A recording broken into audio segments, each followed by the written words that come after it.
leads us into the 70s, a decade marked by some of the greatest films of all time, and a wave of auteur-driven directors that shaped the Hollywood we know today. Looking at the lineup, however, and it doesn't necessarily scream excellent quality. Looking deeper though, there's much more here. Besides Love Story, you can talk about all 5 of these films. Airport is the standout of the disaster movie wave that occurred during this time, with its culmination coming 4 years later with Towering Inferno, and its eventual spoof coming with Airplane. Five Easy Pieces was one of the first great films starring Jack Nicholson. It is also noteworthy as being one of the standout films produced by BBS Productions. BBS Productions, formed by Bert Schneider, Bob Rafelson, and Stephen Blauner, was probably the premier film production company making alternative and counterculture films. From their history with the Monkees to their films, BBS Productions had their fingers on the pulse of what was cool and hip.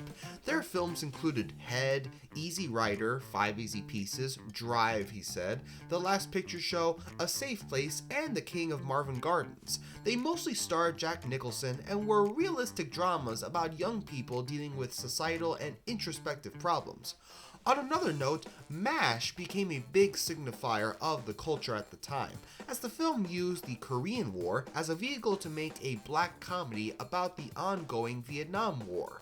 MASH's brand of asynchronistic and biting comedy was perfect for a 1970 audience that had grown disgusted with the ongoing war and launched the career of director Robert Altman as one of the prevailing American directors in the 70s and 80s. Plus, it became a TV show. Lastly, Patton was a combination of a character analysis and a war epic. It's no surprise a film of such scale and subtext was written by Francis Ford Coppola, a script that got him Best Screenplay and more clout for him to make The Godfather.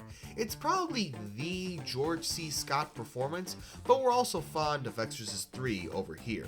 Honestly, a solid lineup, all things considered, that makes it feel like we're finally out of the rough years for the Oscars. We'll see.